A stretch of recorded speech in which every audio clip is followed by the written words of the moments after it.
Saudações!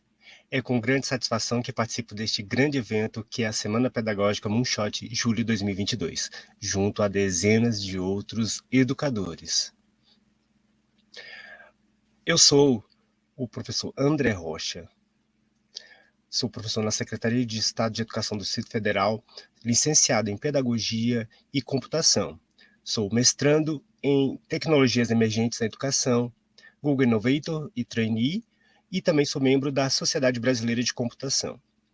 O meu tema é o metodologias ativas e humanização das relações tecnológicas. E o objetivo dessa apresentação é trazer para vocês algumas informações sobre diferentes formas de aprendizagem, uma diferença entre aprendizagem linear e aprendizagem reticular, exemplos de metodologias ativas e impressões relacionadas à humanização das relações tecnológicas. Bom, começando aqui o nosso tema, eu trago um assunto que já é discutido já há algum tempo, que é sobre as pirâmides de aprendizagem. Então, as metodologias ativas procuram instigar o raciocínio do educando por meio da combinação de diferentes estímulos didáticos, alguns deles presentes na pirâmide de aprendizagem.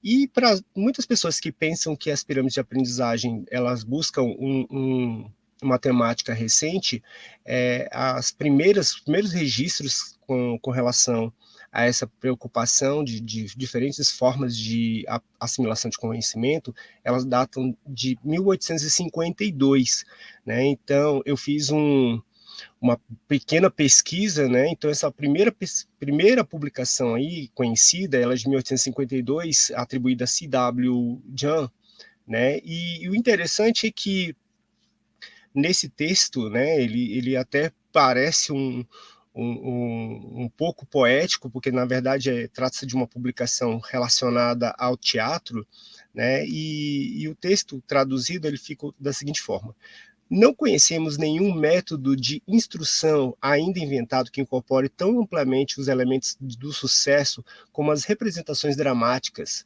Foram verdadeiramente eloquentemente comentadas que o que lemos muitas vezes falha em produzir uma impressão na mente. O que ouvimos não encontra lugar permanente na memória. A memória, mais aquilo que vemos, torna-se gravado na lembrança, sobrevive a todas as vicissitudes e mudanças que podemos encontrar. Seu interior está sempre ao nosso dispor e não raramente acompanha seu possuidor até as últimas horas de sua estada terrena. Continuando aqui com relação à pirâmide de aprendizagem, a gente tem também um artigo do Jornal da Educação de 1913, né, que ele cita Montessori. Então, numa parte do texto, né, ele diz o seguinte: o professor aparentemente ocupando apenas uma posição secundária entre as crianças, também deve observar reações físicas, indícios de fadiga, falta de coordenação dos músculos, nervosismo, reação do tempo, capacidade de respostas, memória e muitas outras coisas. Se a nota-chave do método Montessori é fazer a criança aprender mais por autoatividade do que por qualquer outra forma, por lembrarmos 2/10, né, 20%, vamos traduzir mais ou menos o que diz esses números, 20% do que ouvimos, lembramos de 5 a 10, né? Então, 50% do que vemos, lembramos de 70% do que tocamos, lembramos de 90% do que fazemos. Se uma criança não reage a certas partes do material didático e seu significado, geralmente é o caso de que ela não está pronta para elas. Toda a nossa educação deve ser tal qual que nos permita fazer por nós mesmos. Então, assim, esses dois primeiros textos, né, se a gente já trouxer para o século passado, a gente tem aí um dos defensores dessas pirâmides, né, ou cones de aprendizagem.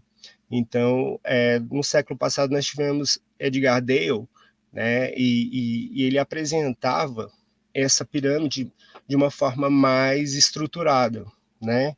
Então, e na parte, no topo da pirâmide, na parte mais alta da pirâmide, a gente vê aí que, com relação à aprendizagem, 10% né, do que é aprendido, ele se dá pelo meio tradicional, né, que é a leitura de livros, revistas e artigos, e a parte mais consistente, né, o que se obtém mais sucesso daquilo que é estudado, né, ele é aprendido por meio do que se pratica, né? Então, o que ele quer dizer é que, com relação à aprendizagem, quando o estudante, né, ele pratica o que está sendo estudado, ele tem uma chance maior de êxito. E aí há uma pequena divisão, né, com relação ao percentual, em que nós temos aí a metodologia passiva, que é a forma tradicional de ensino, né, com exemplos aí tradicionais de ensino, e a metodologia ativa, né, que quando a gente vem aqui para mais um precursor, né, mais um defensor dessas categorias de aprendizagem, a gente chega a William Glasser, né, que na década de 60 atribuíram a ele essa pirâmide aí de aprendizagem, né? Então, novamente, a gente tem exemplos aí que partem do 10%, que seria apenas uma leitura convencional, até 95%, que seria quando o estudante, né, ou a pessoa que está aprendendo, ela explica, resume, ela estrutura, ela define, ela generaliza, ela elabora, ela ilustra, né, o seu conhecimento. O curioso é que essa pirâmide, né, de aprendizagem que é atribuída a Glasser, ele mesmo não reconhece a autoria, né? Ele não se coloca como o criador dessa teoria, né? Então, essa pirâmide é atribuída a ele, mas não há uma publicação oficial, né? Não localizei nas pesquisas que realizei, e outros pesquisadores também não informam uma publicação oficial que atribui a Glasser, né, a pirâmide de aprendizagem. Continuando aqui com relação a essas pirâmides de aprendizagem, uma consideração bem importante para que seja feita é que existem variáveis, né?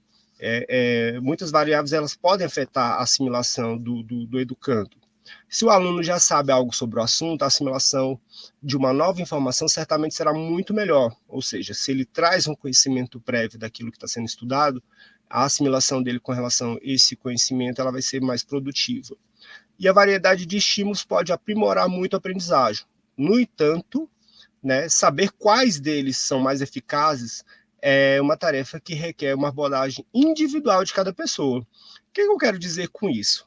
É que, embora exista uma padronização com relação a esse percentual, né, eles estão querendo dizer que existe um percentual ali atribuído a tipos diferentes de abordagem, cada indivíduo ele vai ter um aproveitamento diferenciado. Então não adianta eu pegar e padronizar dizendo que todos os estudantes que praticarem, né, o assunto estudado, eles vão aprender 90%. Tá? O que quer dizer ali na pirâmide. Mas não significa isso. Né? Na prática, a gente sabe que alguns estudantes, mesmo praticando aquilo que estão estudando, eles, por qualquer que seja a dificuldade ou influência do meio, ele pode acabar não assimilando como a gente espera. Né? E aí, nisso, a gente tem aí, para diferenciar os dois tipos de aprendizagem, né? Nós temos a aprendizagem tradicional aí, que é a aprendizagem linear, né? Normalmente essa aprendizagem ela é hierarquizada, então a gente tem uma pessoa que emite o conhecimento e uma pessoa que ela é receptora desse conhecimento. Então essa transferência de conhecimento ela se dá aí de maneira linear, né? Ela se dá de um interlocutor para um receptor. E aí o estudante ele tem acesso individualmente ao conhecimento por meio do professor e do material didático que esse professor está utilizando. E também nós temos aí a aprendizagem reticular, né?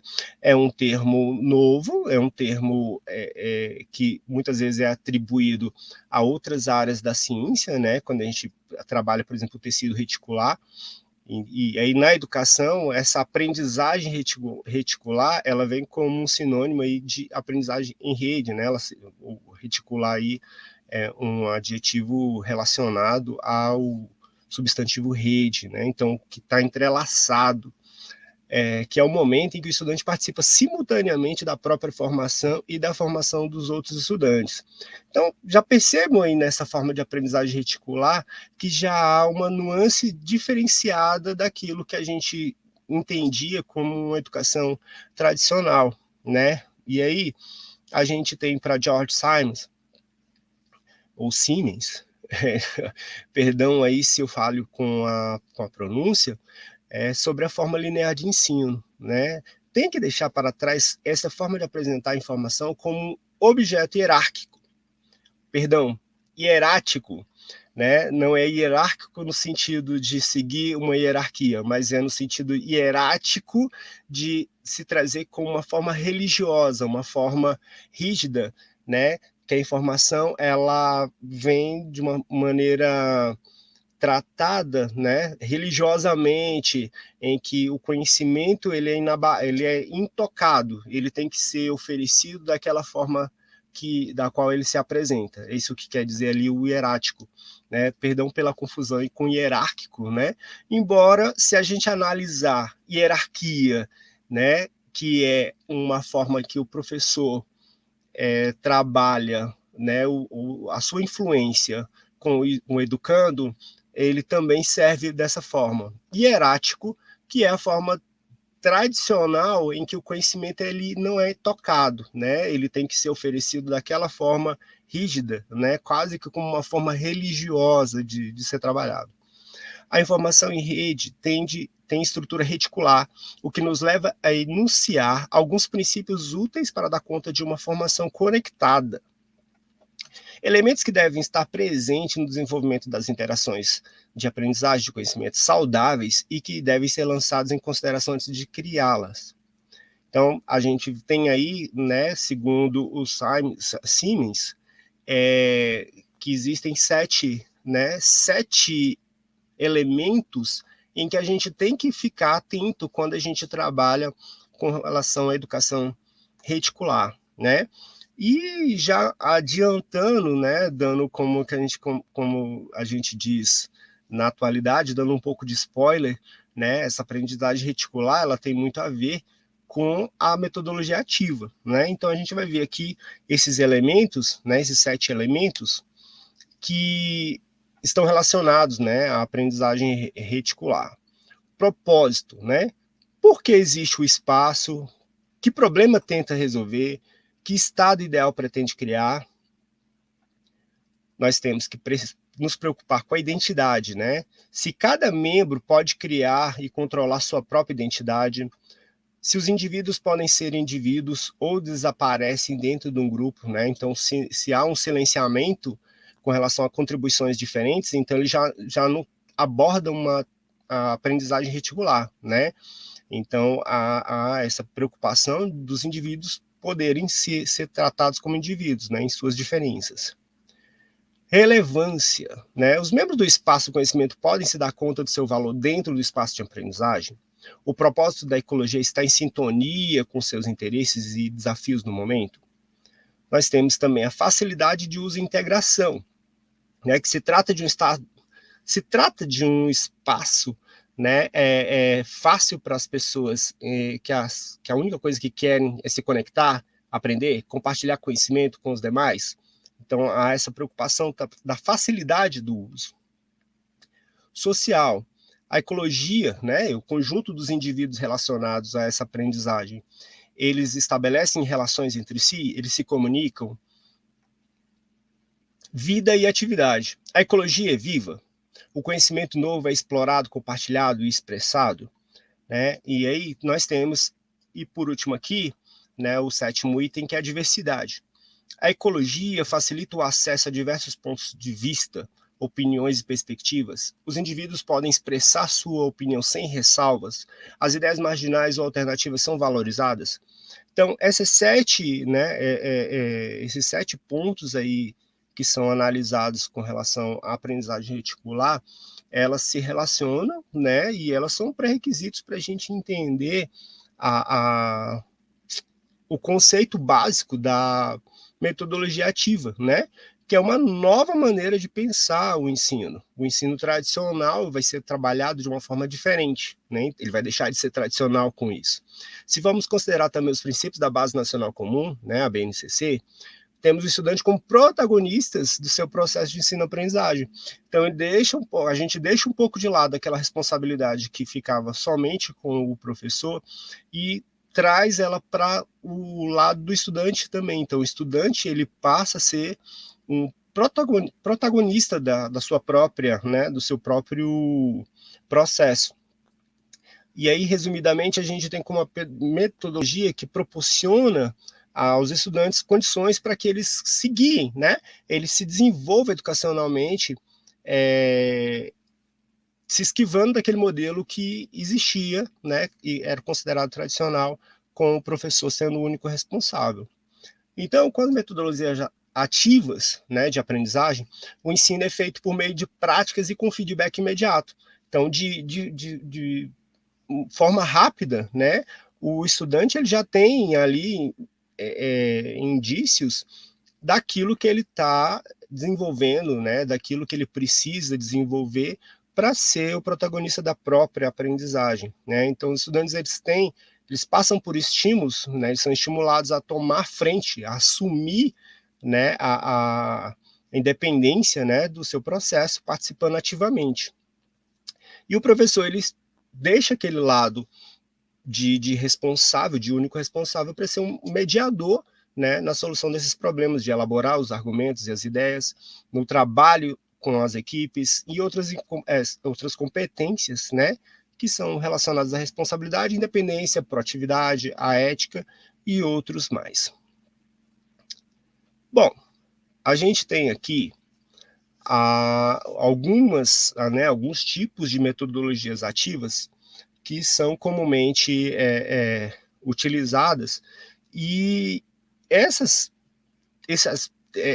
vamos dizer assim, essas técnicas, esses tipos de metodologia, eles nem sempre são utilizados isoladamente, né? Então, o professor ele pode se valer da utilização de vários desses tipos, né, associados de acordo com aquele momento que ele precisa, de acordo com o tipo de estudante que ele está trabalhando, de acordo com a faixa etária do estudante que ele está trabalhando, né? E não significa necessariamente que ele precisa ficar com um único tipo de metodologia ativa.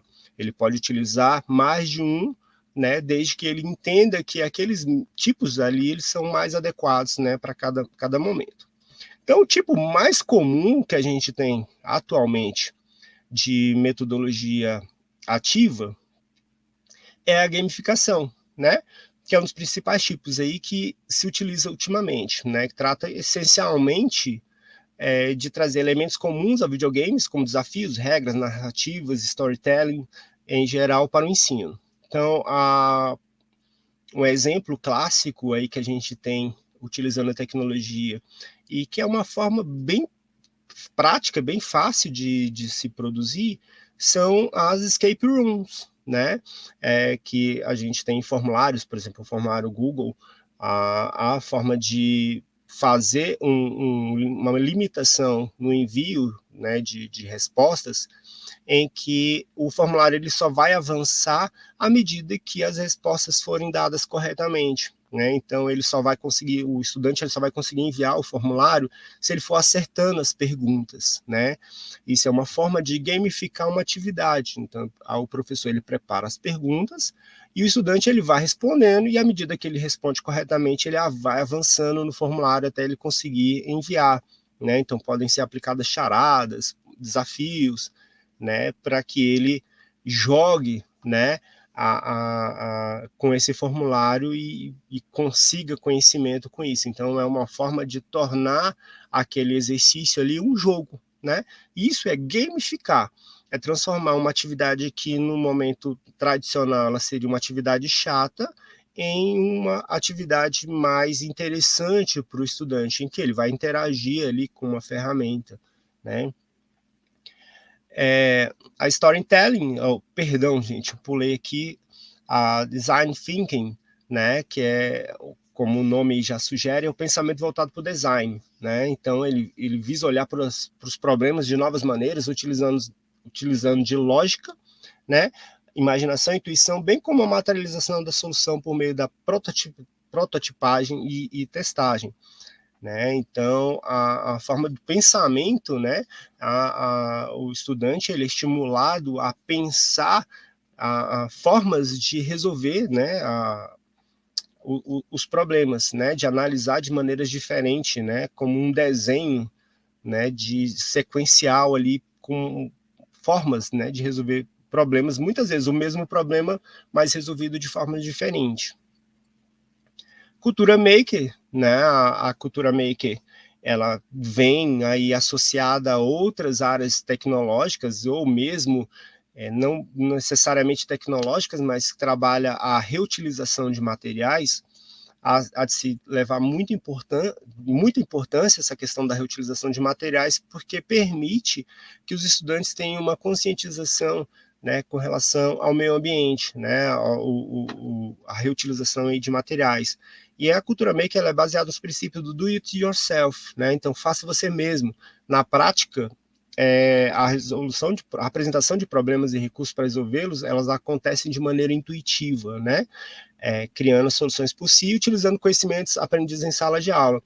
Tem um exemplo que eu utilizei aí, a imagem que eu utilizei, uma mesa com itens de robótica, com itens de eletrônica, né, ferramentas, fitas adesivas. Então, a cultura maker ela se vale de diversas formas de materiais, diversos tipos de materiais para trabalhar essa criatividade, né, no estudante.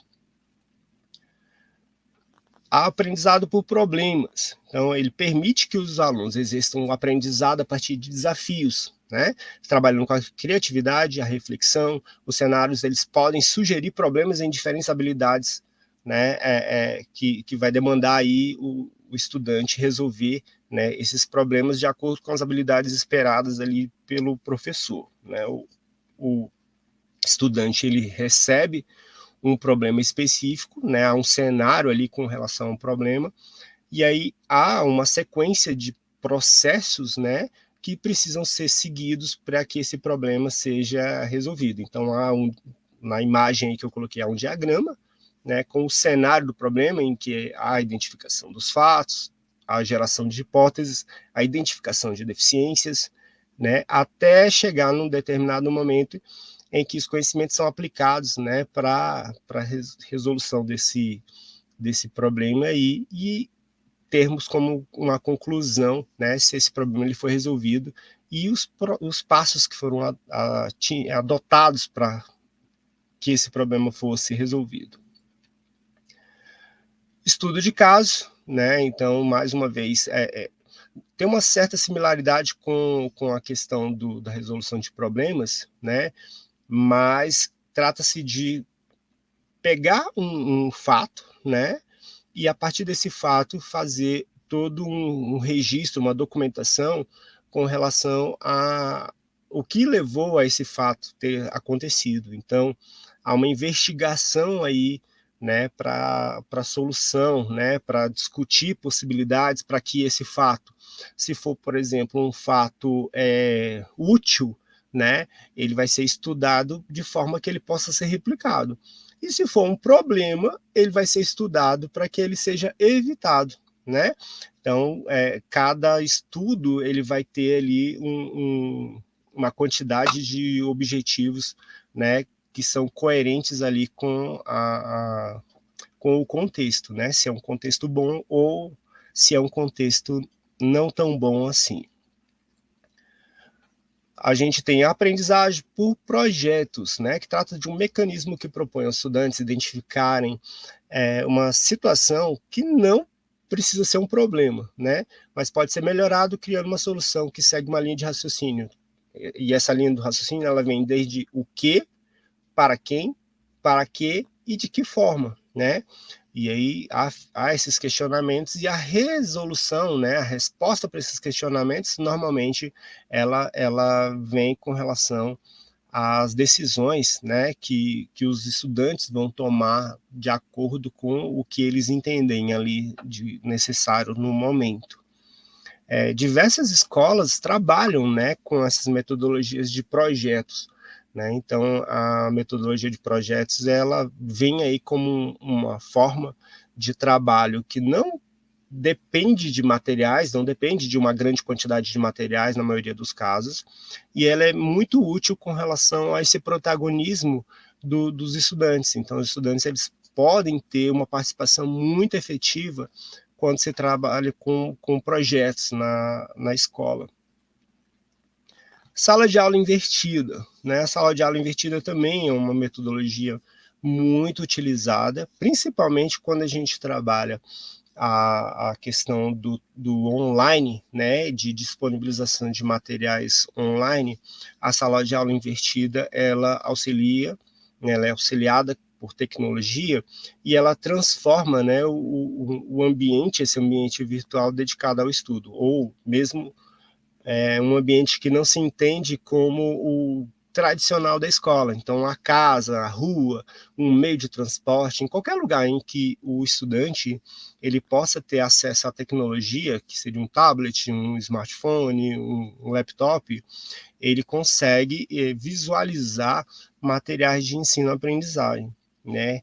E aí, basicamente, essa sala de aula invertida, ela trabalha com a dinâmica de que o estudante ele tem um acesso prévio a o que vai ser estudado na aula, né? Então esse acesso prévio permite que ele já conheça o assunto, já se interaja com o assunto e quando acontecer a aula propriamente dita, ele não vai ser um receptor de conhecimento, ele vai interagir com o professor com o conhecimento que ele já adquiriu previamente, né? Por isso que ela é invertida, porque o estudante ele tem o conhecimento antes da aula propriamente dita, né? E quando ele chega na aula, ele já tem conhecimento suficiente para ele discutir com o professor, ele já vem com dúvidas para que sejam sanadas pelo professor. Né? Então, isso torna o processo de aprendizagem ainda mais dinâmico, né? Ainda mais interativo entre o estudante e o professor. Seminários e discussões. Não se trata de nada de um assunto novo, né? Quando a gente fala de seminários, né? A maioria de nós que estamos, por exemplo, participando dessa semana pedagógica, a gente passou por algum tipo de seminário, né? E de discussões. E é uma metodologia ativa, né? Que o professor ele vai propor um tema e os estudantes eles vão se posicionar com relação a esse tema, né? Então, é uma forma de desenvolver um potencial argumentativo. Os estudantes eles vão defender seus pontos de vista e muitas vezes eles vão ser colocados em situações que eles precisam sair da zona de conforto intelectual deles, né? Então, eles vão ter que se posicionar e nesse caso existem debates, né, em que o professor ele pode colocar dois grupos e cada um vai defender um ponto de vista e aí toda a dinâmica de atividade é exatamente de argumentos e contra-argumentos, né? Então essas discussões elas podem ser bastante produtivas, né, para esse sentido aí de desenvolver o potencial argumentativo. Pesquisa de campo, né, possibilita que o ensino, o engajamento e a prática do pensamento analítico aconteçam fora do ambiente de sala de aula, né? Então, o professor ele estabelece um objetivo para que esse objetivo ele seja alcançado a partir de uma pesquisa em que os estudantes vão fazer fora do ambiente de aula propriamente dito. Na maioria das vezes acontece com os famosos passeios, né? A escola mobiliza ali um transporte para os estudantes e eles vão para algum local previamente escolhido, previamente planejado, para que eles façam um levantamento ali de informações relacionadas àquele objetivo ali de pesquisa. A aprendizagem entre os pares e times, né, é algo também não novo, mas que deve ser estimulado como um tipo de metodologia, né, em que os pontos, né, como liderança, delegação de tarefas, elaboração, empatia, entre outras habilidades, elas são trabalhadas, né? Então, quando a gente pede para os estudantes montarem grupos de trabalho, eles vão estar trabalhando, eles vão estar aprendendo entre si. E aí é onde é trabalhada essa questão da delegação de tarefas, o que cada um daquele grupo vai se propor a fazer. Tem que ser entendido que a empatia deve acontecer, porque eles têm que se respeitar para que o trabalho aconteça. Eles devem colaborar uns com os outros para que o trabalho aconteça, né? E essas habilidades também são trabalhadas, né? Além, é claro, do conteúdo e do material pedagógico, ali, do material curricular proposto pelo professor. Storytelling, né? Que é a elaboração de narrativas sobre os temas estudados em sala. Então, é aplicado em qualquer uma das metodologias, desde a gamificação até as pesquisas de campo e seminário. Então, há uma sequência de história, né, uma preparação de roteiro ali para que se explique, para que se narre, né, um tema, né, trabalhado em sala. Então, ele basicamente é uma história que conta o conteúdo que foi trabalhado em sala. Ensino híbrido, né, o blended, né, é uma modalidade de aprendizagem que mistura o modelo presencial com o modelo à distância, né? Então, é possível criar um ecossistema de aprendizado flexibilizado, né? A mediação por tecnologia e a participação do professor, que ocupa ali uma posição de mentor. Durante a pandemia, o ensino híbrido ele foi tido como um grande auxílio para os professores e para os estudantes, né? A gente teve durante 2 anos, principalmente no ano de 2020, grande necessidade do uso à distância, né? Do modelo à distância. E aí, aos poucos, esse modelo à distância ele foi sendo retomado com a substituição para o retorno presencial. E aí o modelo híbrido ele acaba, né, auxiliando os professores para aqueles momentos em que nem sempre o estudante ele pode estar presente na sala de aula, né? Então ele consegue trabalhar o conhecimento de maneira remota também. Rotação por estações é quando o professor divide a turma em grupos e cada grupo ele consegue trabalhar temas específicos, né, separados, e aí esses temas eles vão evoluindo gradativamente. Um exemplo seria, por exemplo, uma produção de texto, né, em que o professor distribuiria desde da primeira parte como um material de leitura, de estímulo, né, com relação a temáticas diversas, indo pela parte de elaboração, de argumentos, de frases, de materiais escritos, né, de parágrafos, até a conclusão ali, que seria uma redação, né, já com a devida análise, a devida correção propriamente dita. Então, seria desde o início do estudo até a conclusão, né, que seria o texto propriamente dito. Então, vai desde uma etapa básica até a conclusão, evoluindo gradativamente. Então, a gente tem aí, com relação às metodologias ativas, essa preocupação de tornar o estudante como o protagonista do seu processo de ensino-aprendizagem.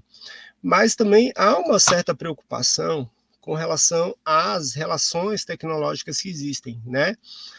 Que essa necessidade de tratar de enxergar o ser humano que se propõe a usar a tecnologia, bem como aquele que receberá o resultado sistematizado deste uso. Então, é entender que a tecnologia ela é importante, mas o ser humano que depende dessa tecnologia, ele tem que ser considerado importante também. Então, a gente tem que primar pelo uso adequado, pelo uso ponderado da tecnologia, de modo que uma coisa não substitua a outra. Né? Então, a gente precisa entender que a tecnologia deve nos servir, facilitando atividades que a gente tem aí repetitivas, degradantes, né? Mas sem ocupar a nossa autonomia, né? Ou como pode acontecer nos tornar dependente ou escravos dela. Por que eu me preocupo com isso, né? Por conta de a gente ter tido aí momentos em que muitas vezes a tecnologia ela foi dada como um grande auxílio, né? Algumas pessoas tinham, né, um ponto de vista em que a tecnologia poderia substituir o professor, né? Então havia essa preocupação, nossa, o computador vai substituir o professor. Não é bem assim, né? A gente entende que o professor ele continua tendo seu ponto de importância, né, de grande importância, exatamente nessa mediação aí com relação ao uso da tecnologia, né? Então, o professor ele pode e deve utilizar a tecnologia em suas práticas, mas deve evitar processos onde se prima pela padronização de respostas em detrimento do raciocínio e argumento individualizado, né? É aquele momento em que o professor ele passa um tipo de avaliação em que ele só espera respostas padrão, né? Ele não permite ali com um tipo de resposta padrão. É claro, né, que existem questões que precisa ser padrão, como por exemplo uma questão matemática, né, que exige ali uma resposta específica, mas com as demais, né, ele pode estabelecer relações em que a resposta esperada do estudante é uma resposta argumentativa, né? É uma resposta em que ele leva em consideração a importância do raciocínio do estudante, né, e o argumento individualizado dele. E aí outro ponto crítico, né, que é o já utilizado por empresas que atendem seus clientes usando mensagens gravadas a partir de supostas dúvidas frequentes, né, que não possibilita ali um atendimento humanizado. E minha crítica aí é que a educação ela não pode tomar esse rumo, né? A educação ela tem que primar pelo atendimento ao estudante, pela melhoria da qualidade de trabalho do professor, né? E principalmente para a melhoria do relacionamento entre o professor e o estudante, né? E aí essa necessidade de humanização das relações tecnológicas, né? Muitas vezes a gente pensa na tecnologia como algo frio, né? Mas a gente tem que lembrar que quem manipula a tecnologia somos nós, seres humanos, né? Então a gente tem aí essa grande responsabilidade, né, como formadores aí, como professores, a grande responsabilidade de humanizar essas relações, né? John Dewey, né, afirmava em 1897: eu acredito finalmente que a educação deva ser concebida como uma construção contínua da experiência, né? Então, a cada momento a gente tem aí a educação sendo revista, sendo revisada, né? Sendo recolocada como algo importante que né? E essa reconstrução, ela sempre vai acontecer. Novos métodos, novas formas de ensino-aprendizagem, elas vão surgir e vão desaparecer, né? Cada qual com seu contexto, cada qual com a sua importância, cada qual com seus participantes. Bom, é irrelevante saber de tudo, mas torna-se necessário usar o máximo quando se sabe pouco, né? Então, assim, ninguém é obrigado a saber tudo, mas se você não se preocupar em saber um pouquinho mais do que o mínimo, você vai ter que usar sempre tudo que sabe. Então, esses aí são meus contatos e redes sociais. Essa apresentação ela estará disponível durante o evento, né? Tanto a apresentação quanto a gravação desse momento, dessa minha fala. Tá? Eu agradeço muito a participação de vocês e a atenção de vocês. Nós temos aí ao final também algumas referências do que eu trabalhei, né, nessa apresentação, que vai ficar disponível para vocês se aprofundarem mais com relação a este assunto de metodologias ativas e da humanização das relações tecnológicas. Muito obrigado e até um próximo evento.